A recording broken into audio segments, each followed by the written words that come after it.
Under the sun, the fields are alive. Cheering crowds and the teams collide. In these moments, we stand tall and free. First pride runs deep in me. With every touchdown, we rise and we cheer. Unity and spirit, the heart of the year. Raise your voices, let's make it loud. In Florida's high schools, we're so damn proud. From the bleachers to the end zone to go, football and cheers make our spirits roll.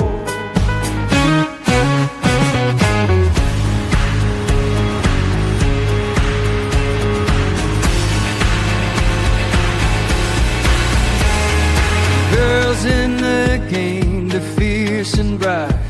Flag in hand, they give it their might.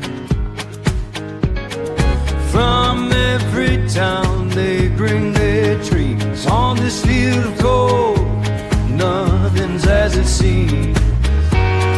Together we shine, together we play. In Florida's heart, we own this day. Raise your voices, let's make it loud. In Florida's high schools, we're so damn proud. From the bleachers to the end zones go, football and cheers make our spirits grow. So here's to the game, we'll rise and stand. In Florida's field, we're the right band.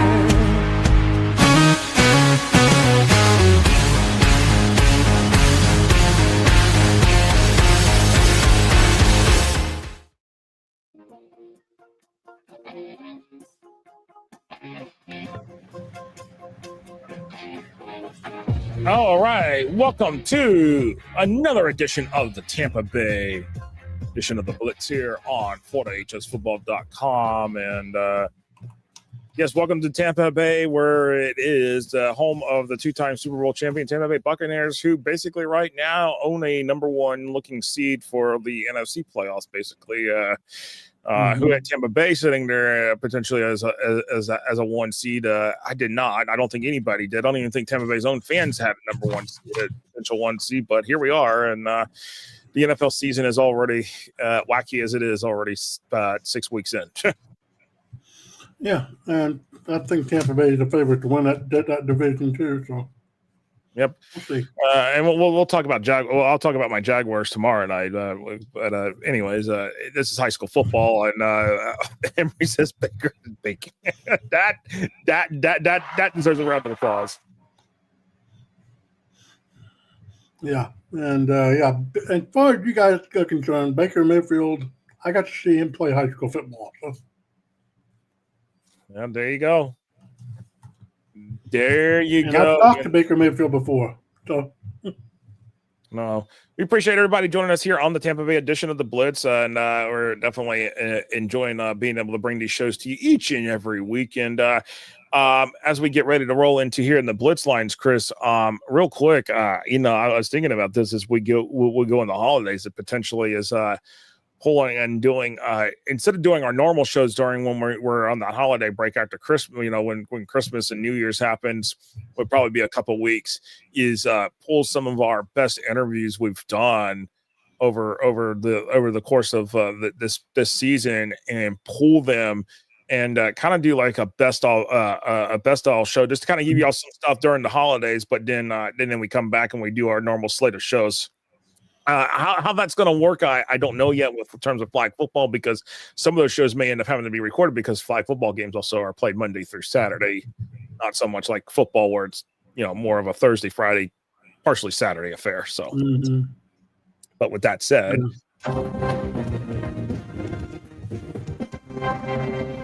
it's time for the Blitz Lines. It's time to look back at what we consider week number 8 in the books, and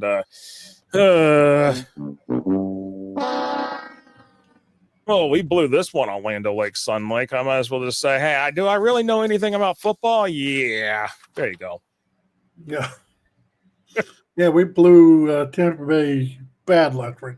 Well, no, we didn't do too bad, Chris. We didn't do too bad. We didn't blow it too bad. Basically, in this situation here, we didn't blow it too bad. 4-2. You were 4-2, and oops, where did I go? I lost. There we go. I'm talking about the 2 games I lost. Oh, the 2 games I lost too. I mean, were the 2 games you lost? I mean, the 2 games I lost, yeah, both of us. I mean, Reno didn't do so hot, 3-3. I mean, but anyways, I digress on that one. But Lando Lakes, just as I thought, Sun Lake was coming around the corner. Hey, yeah. Wrong answer. Yeah, Hernando Lakes really showed us, though.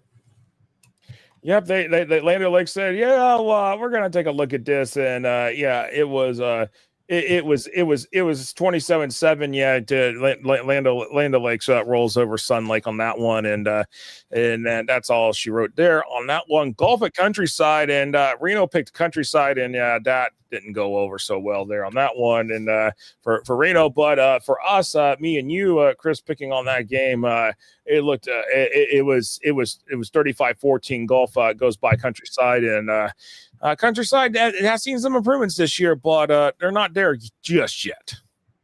Yeah, it was about what we expected from golf. I mean, Countryside, they're good, but not that good. I mean, hold on. I got Land Lakes was just butter.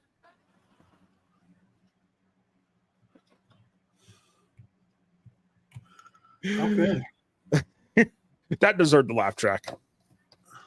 I thought it was margarine. I don't know. I digress. Huh? I thought it was margarine. I don't know. Actually, Landon Lakes is butter. Oh, yes. Looking at this one, Chamberlain and Jefferson. Well, at the end of the day, on that one, it was Jefferson 35 to Chamberlain 8. Yeah, that one we got that one right. And Chris, this next one, as we talk about it here, with as we roll along here, real quick here, Chris. I gotta say, this one, me and you we kind of had a differencing of opinions here a couple of weeks ago, or maybe within the last week or so.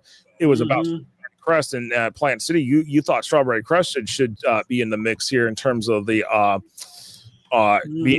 playoff picture, and I said, hold on a second, just not so fast, my friend, as well the great Lee Corso would say. And then here I came my turn too. Yep, and sure enough, 37-13, Plant City wins over Strawberry Crest, and it's Crest. You think Strawberry Crest is in the mix, but really, yeah. Maybe. It depends on how they end up. They may still be in it, but we'll see. Well, yeah, we'll see. We'll see with that one here, and this one I don't know. I don't know how to handle this one, but I guess.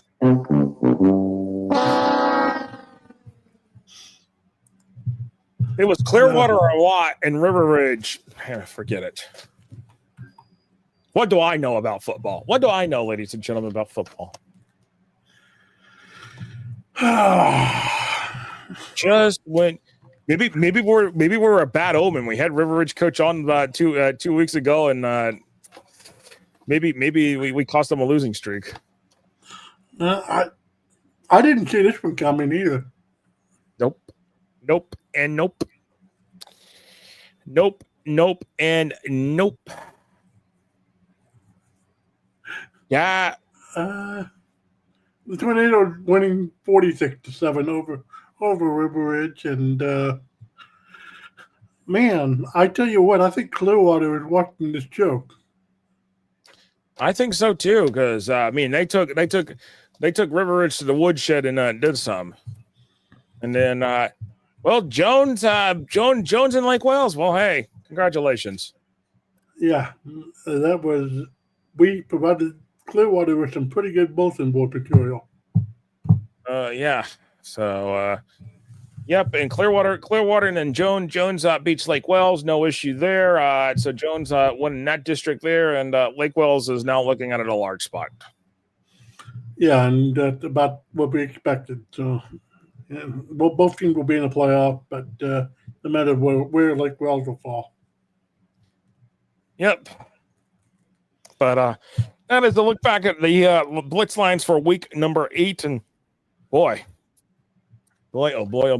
And Emery says both Mark and I went to Jones while everybody else in the chat went with Lake Wells. And I think we were all Jones on our picks too, Chris. Yes, we were. So, but some people were kind of hyping around Lake Wells there. But, I mean, Lake Wells is good. Just don't, I mean, boy. Ugh. When you need Jones to turn it up, Jones turns it up. And, maybe I should not have pumped those brakes on Jones a little too bad. But, yeah.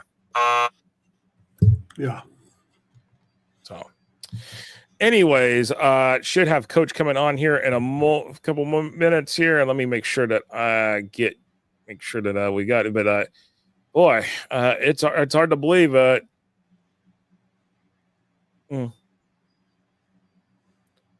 Yep. So, anyways, all right, we're gonna take a break here. Josh, will you have the Dreadnoughts coach on next week?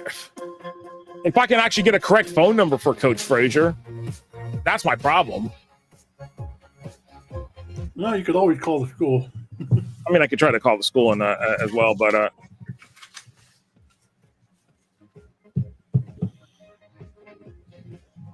so anyways, we're going to be right back here for our interview here with head coach Jesse Chinchar from St. Pete Catholic here on the Tampa Bay edition of the Blitz. We'll be right back here in just a moment here on FloatHSFootball.com.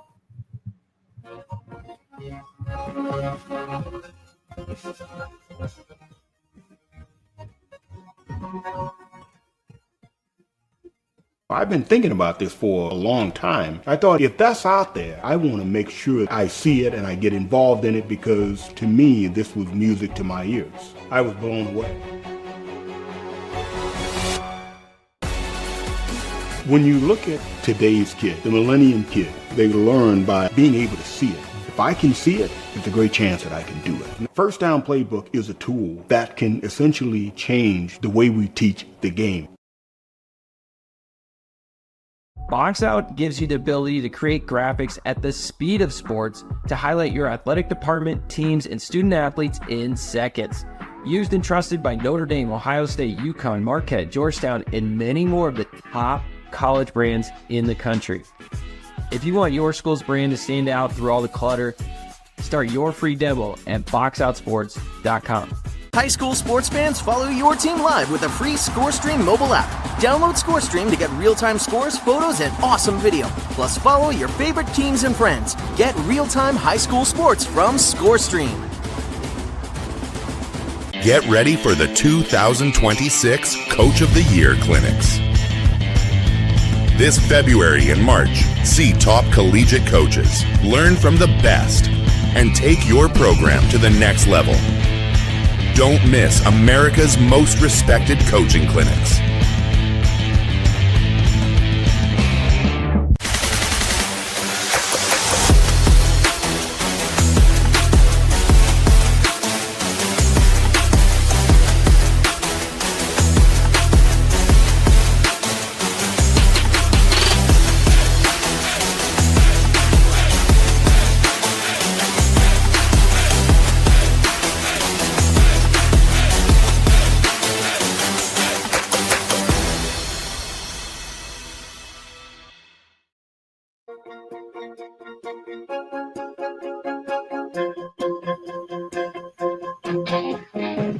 All right, welcome back here to the Tampa Bay edition of the Blitz here on FloatHSFootball.com. I'm Josh Wilson, that's Christopher Like here, and we're going to be talking with one of the district champs here, as Chris has got it up here on the playoff ticket already, actually on the backdrop here for the show, and that is the St. Petersburg Catholic Barons with head coach Jesse Chinchar joining us here. And coach, appreciate you taking some time out of your busy schedule. And 7-0 on the season. This is year number 1 for you as head coach at St. Pete Catholic, and boy, your team has just been dominating, and it's been impressive. Just kind of give us so far this season what you have learned about this team and how they've come together as a unit. Yeah, really proud of the kids, really proud of the program. To be able to do this in year 1, I think is something that's definitely even exceeded our expectations. I think learned a lot about the team just in terms of their tenacity, their ability to come together as a group. We got a lot of new pieces, between the staff, the strength staff, the players, like just their ability to gel and genuinely care about each other, appreciate each other, and go to war for each other every single night is really impressed me. It's been something that I'm very proud of. No, absolutely. Of course, we saw each other at media day back in July, and it just you had just been on the job for a few months at that point. I mean, again, looking at this, I mean, the one of the big spotlights has been for y'all is Chase Burrell. I mean, he has just been playing lights out football. Talk about Chase, what he's been doing here for y'all, because obviously, he's the leader of your offense right there to start with, and he's just been putting up numbers each week. Yeah, I mean, like you said, he's the leader of the offense. He's the one who makes the offense go. We run an up-tempo, no-huddle spread, and so it takes a guy back there who's really cerebral and somebody who understands what myself as the play caller is really asking him to do. And we put a lot on his plate every single day, just in terms of learning the protections and learning, to understand what the defense is doing and getting us in the right looks. And he's come to play. Nothing has ever been too much for him. He's incredibly accurate. He's probably the best I've been around or coached against in terms of being able to make plays down the field once the play breaks down or once he's on the move. And then he's just a tough kid who works hard, who the kids rally around. I don't think you can undervalue the leadership at the quarterback position. And he's a guy that guys really gravitate to and want to play for and with. Oh, absolutely. Chris, your microphone. Coach, your defense is playing lights out lately this year. Talk about more about your defense and what they mean to your programs right now. Yeah, I mean, any great program, they always say defense wins championships. For us, the defense has been able to be the tone setter every single time we step on the field on Friday night. The defense that our defensive coordinator runs, Coach Cap, is awesome. He keeps the offenses guessing. He's very aggressive, and the kids have really grown to love that system and love to be able to play some man coverage and get after the quarterback and play physical football. Those guys just every time they get a chance, they exceed our expectations. I'm very proud of those guys. And no, absolutely here. And with that said, one of the big things that pops out, as Chris mentioned about the defense playing lights out, 24 sacks. That was across 6 games. Obviously, the 7th game hasn't been entered in stats just yet. But in terms of that number, just alone in 6 games, the first 6 games, that's pretty impressive. That ranks up there pretty high and among the teams that can rack those stacks up. I mean, what is it about the defensive line, especially and obviously the linebackers doing what they're doing out there each and every Friday night, just getting those sacks, being able to get pressure on the quarterback? Because if you get pressure on the quarterback, obviously, as we see, you can win these games. Yeah, you get it. I think, like you said, they've been really, really good. I mean, we've got great athletes up front. I think it all starts in the interior with the big guys holding it down. The edge guys sometimes get a little bit more credit for those sacks, but the big guys up front, I think, really hold the offense to the ability not to be able to run. I mean, there was a certain point in the season where we averaged, I think it was 0.3 yards per game rushing against us.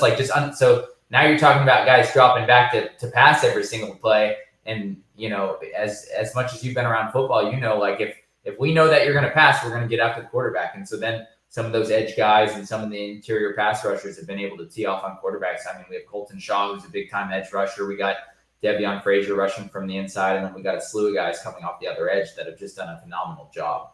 No, absolutely. And before we talk about what's coming up this week for y'all, I mean, obviously this isn't your first head coaching job. You had many years there at Clearwater Academy International before they decided to close the program. Now, what did you learn from your time there at Clearwater International from all that?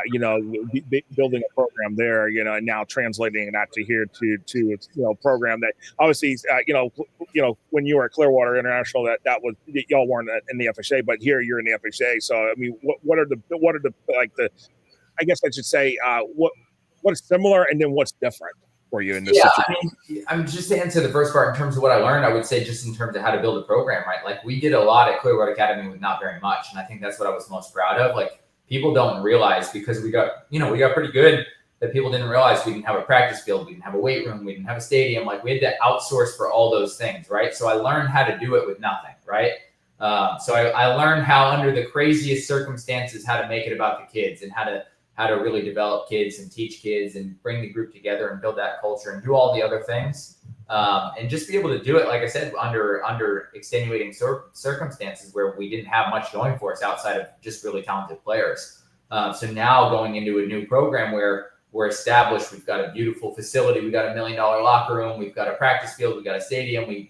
We're about to unveil our brand new weight room. Like, now we've got like those pieces to play with that just make everything so much easier on a day-to-day basis. So I would say those would be the biggest differences. And then, of course, for me, it's an awesome thing to be able to be in the FHSAA here and be able to make a playoff run. Like, that's not something I was ever to do at Clearwater Academy. And like, even, on Friday, we won a district championship. That's not something I've ever been a part of before in Florida, so like just some of these things have been really excited to be, able to do in a new place and new opportunities. No, absolutely. I guess the question is before I get into talk about this week's game is what was it like for you when you won that district the district game against Northside Christian and getting that district championship trophy to put into the locker room?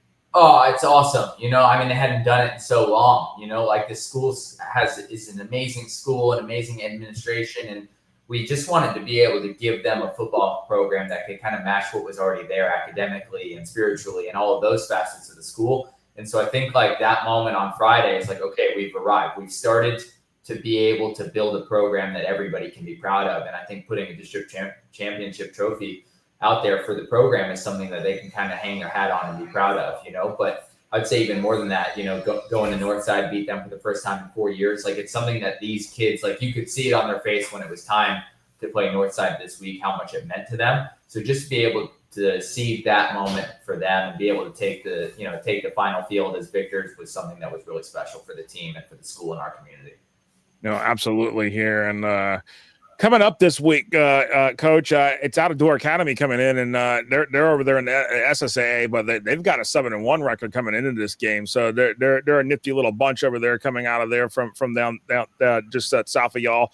What is it about? How are y'all prepared for Out of Door? In terms of preparing, given the way again going back to the way y'all have played so far this season.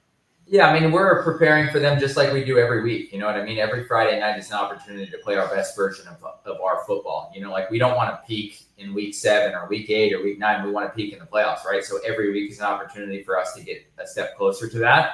We always say every week is not really necessarily about the opponent we play. We definitely prep for them and film study and put in all of that work. But for us, it's about how can we put the best version of SBC football on the field. And we're going to put a great game plan in to be able to handle Out of Door. But for us, it's more important just to not get complacent after we've won a couple games in a row and win a district championship. Like, we want these kids to be hungrier than ever and just, upholding that standard of greatness, that gold standard that we preach about every day and make sure, that we do it every day and the rest will take care of itself. No, absolutely, Coach. So you're one of those 2-team districts that we've been complaining about all year. Yeah. You get the feeling. I get it, man. I didn't pick it. They sucked the life out of the high school football season. Sure. Yeah, we didn't choose it. I would love to be in a bigger district, you know what I mean? But for now, we do what we're given, and we get to just play what we're given. And I guess I'll follow up on that as because I know there's a lot of discussion, a lot of talk going on right now, is in terms of what the classifications could look like, or what the FHA is going to do here come early next month. What did they set the because obviously once we get towards Christmas, we should start seeing what football districts or whatever it may look like come out. You as a coach now having this experience, having to tasted this already now, what the FHA. What would you like to see them do potentially? What would you like for them to look at and say, hey, how can we make this a better for us, so that way the teams are feeling like, hey, we got something that, more than just having to play one district game, and we got to go find 9 other games to put on the schedule. Yeah, as a coach, you would love to see more games available where you don't have to go out and make a schedule every single year. From a coach administration, standpoint, you would love to be able to be given a couple more games and then be able to go out and make that second half of your schedule maybe just make it even more competitive or chase some great games. I'm just looking forward to see what it brings. This is all still new to me on this level, so I'm more curious to see rather than having some great idea myself. I just am curious to see what comes out, and we'll attack it, whatever is given to us. No, absolutely. And of course, Good question there, Chris, and then with the follow-up there. But looking at this again, guys, ladies and gentlemen, St. Petersburg Catholic 7-0 on the season, 3 games left on the schedule here, and out of door this week. Sefner Christian at home the following week for week number 10, and then at Haines City to wrap up the season. And boy, it's been impressive to watch the trajectory of SPC football just go to new heights that I have not seen doing this in now year 16 for with FloatHSFootball.com. Yeah, appreciate it, man. It's definitely been really fun to be a part of. We're definitely excited to keep it going. We feel like the best is yet to come. No, absolutely, Coach, and I appreciate you so much for joining us here and taking some time out of your busy schedule here. And good luck this week against Out of Door. Appreciate it, man. Thanks, guys, for having me on. Appreciate all that you do for high school football. No, absolutely. Thank you, Coach, so much.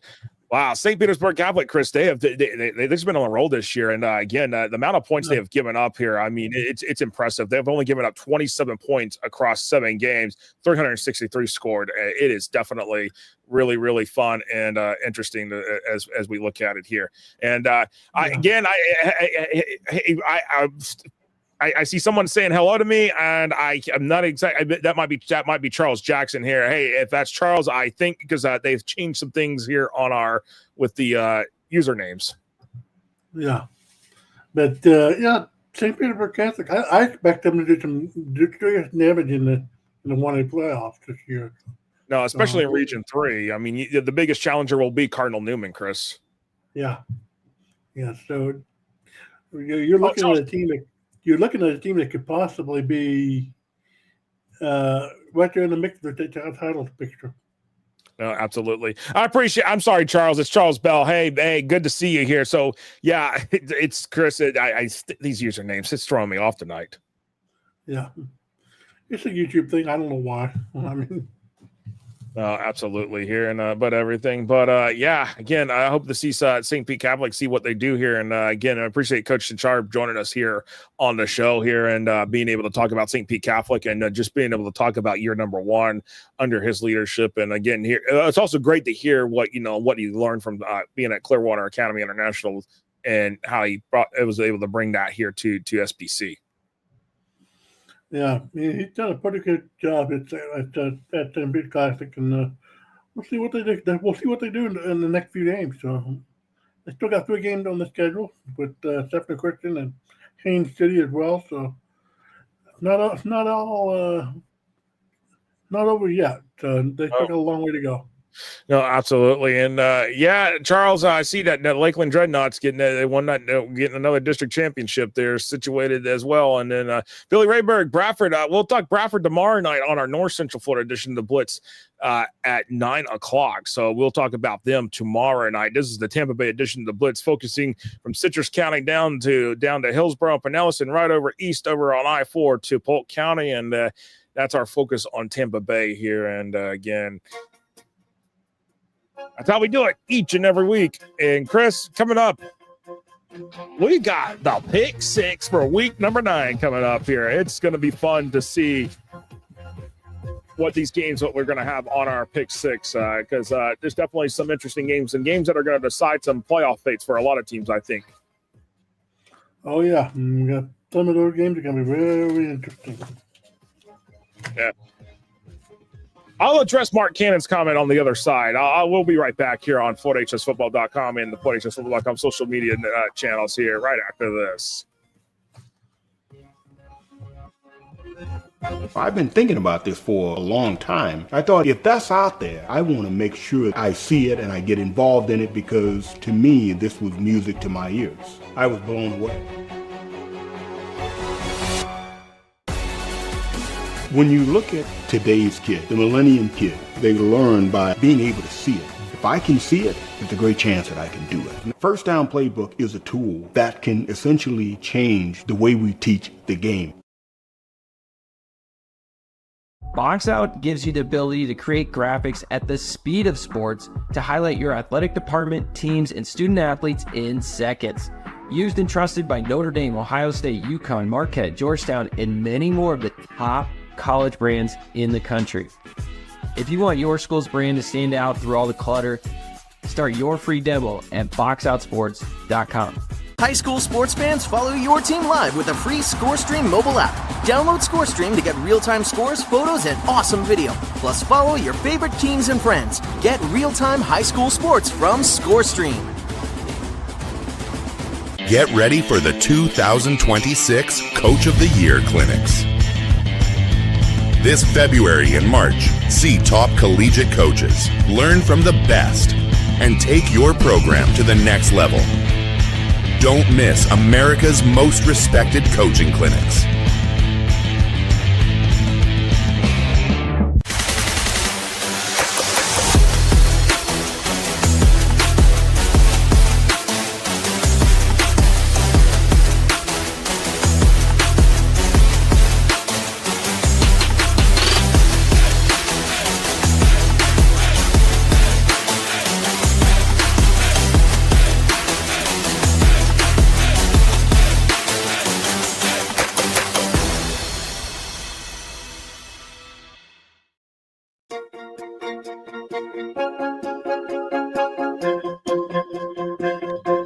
All right, welcome back here to Tampa Bay edition of the Blitz here. Let me address Mark Cannon's comment. I will try to get Lakeland's coach on the show at some point, but again, I've got to find his phone number, a new phone number. He told me last year that he changed it, never gave it to me, so I don't know what the heck happened there, but I will try to figure out if I can even try. We try to get coaches that are available. That's the biggest thing. So we'll have to figure and see from there and go from there. But I'm not going to make any guarantees about who I can bring on a guest or not. I work on it and try to see who we can get. So sometimes it's just crapshoot every week. It'd be in sometimes we're scrambling for one. So. Yeah, sometimes we're scrambling. This week we had it all set, and I mean, I had one back out of the night, but that was for good reason, and we've already rescheduled him for next week. But other than that, I try to see, and sometimes I wait to see what the kind of results of the games go before I call a coach up, because I don't want to. Sometimes I don't want to bring a coach on when they just lost a game, because it just kind of makes it kind of weird. Yeah, it's kind of awkward interviewing a coach after a loss. Yeah, no, absolutely.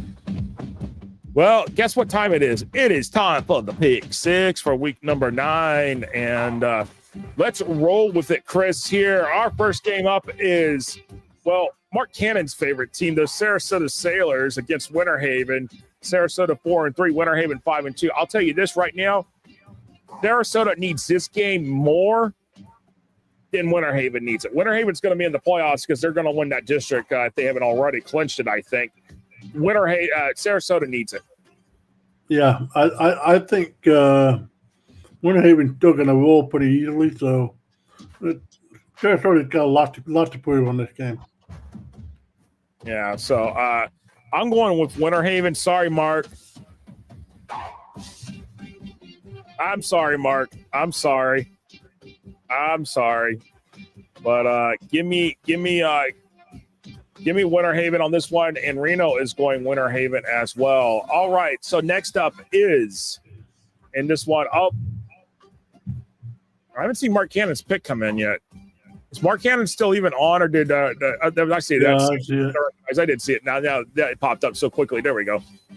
Mark Cannon says, "Sailors, you better recognize it." Yep. Okay. There we go. Shame. I'll take the walk of shame. I will too. All right.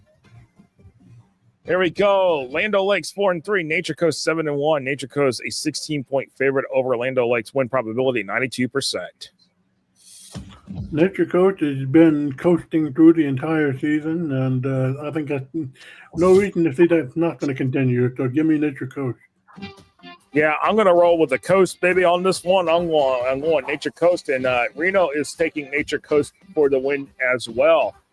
All right, we got an SSA, one of the top SSA Atlantic teams, going up against Lakeland Christian, American Heritage Del Rey, 6-1. Lakeland Christian 5-2. It's a 3-point spread on this one. American Heritage, 63% chance of winning this one. Lakeland Christian, 37%. That's going to be a pretty close game. Give me American Heritage Del Rey to win by maybe a field goal or two. Yeah, I'm going with American Heritage Del Rey as well, and Reno is taking American Heritage Del Rey as this one. I feel like it's going to be close, but as I seen close games potentially being forecasted to get, with Lakeland Christian and seeing it go the other way. So that's where my fear is in this one. It has me nervous, and the chat is taking American Heritage. They also took Nature Coast in the last game as well. All right, over to Pinellas County. We got Eastlake 5-1, Clearwater 5-3. Clearwater's a 4-point favorite over the visiting Eagles. 66% win probability for the host Tornadoes.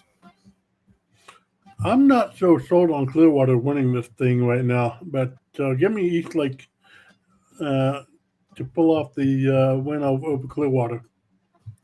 Well, I'm going to go Clearwater at home on this one, but I wouldn't be shocked if Eastlake wins it. As Mark Cannon says, the water. Charles Bell is going Eastlake, and I see Noli is headed for Clearwater. Coach Molino, Clearwater as well on his pick. So, all right, this one back over to Hillsborough County. Plant City 6-2, Alonzo 5-1. Let me tell you something. Both of these teams in a win here just to kind of keep in the playoff race. Alonzo losing last week was kind of a stunner to me against Newsom, considering the trajectory they had been on. Plant City 6-2. This one, gosh, I mean, Plant City winning that, but they're Plant City, Alonzo really needs this more, but Plant City, it's got to keep a win here just to make sure they stay in it. Alonzo though, needs a win here because they're sitting on the outside looking in right now, despite the fact they're 5-1. Yeah, I think Plant City right now is probably the more hungry team of the two. They've got a lot to prove right now, especially after those losses that they've had. So give me Plant City. Yeah, as much as I want to take Alonzo, give me Plant City on this one here, even though Alonzo is favored by 6 and 72% win probability.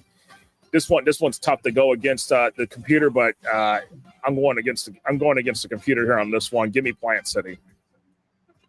All right, and our final game here for the Tampa Bay edition of the Blitz. Out of doors, 7-1. St. Petersburg Catholic 7-0. Yeah, give me St. Petersburg Catholic. This is not going to be close. The way St. Petersburg Catholic has been playing, it has been lights out football. And I can tell you right now, and I'll get to Emery Smith's comment here in a moment. As everybody in the chat is going SBC, and so is Reno. So we're pretty much kind of close on the same picks for most of the night. I got to go back to that here with those. That I like these colors actually. That teal and orange actually is kind of cool on that Plant City. I gotta admit. You like the way I designed that football. Well, I could have gone one way or the other, but actually, hold on 1 second here. As let me stand up here real quick.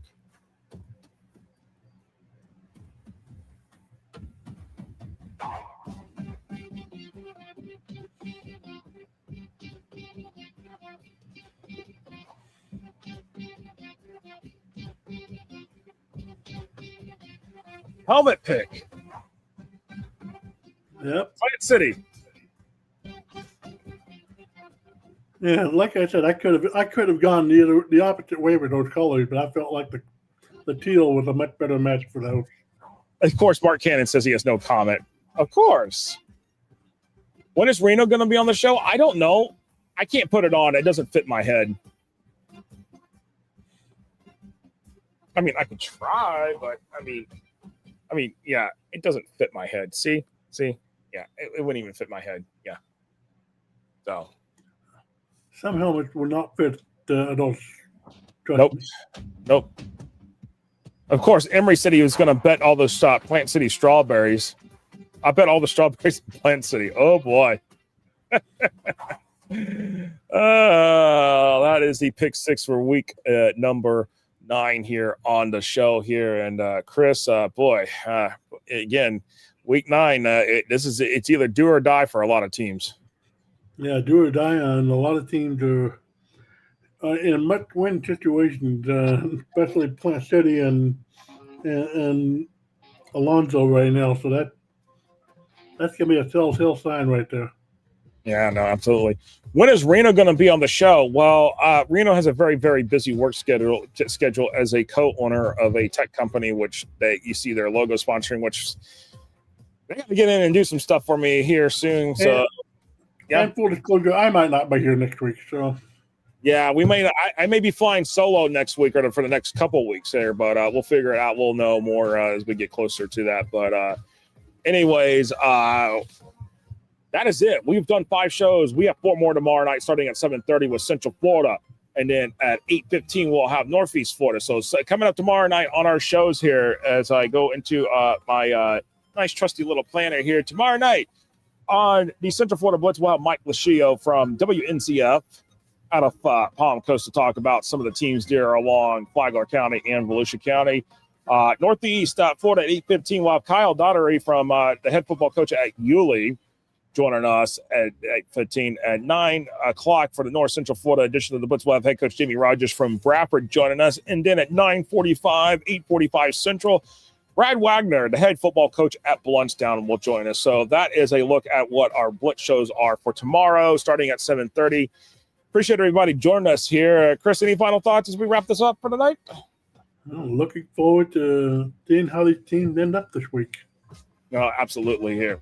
All right, everybody, have a good night. We'll see you tomorrow starting at 7:30 here on FloydHSFootball.com and the FloydHSFootball.com social media handles.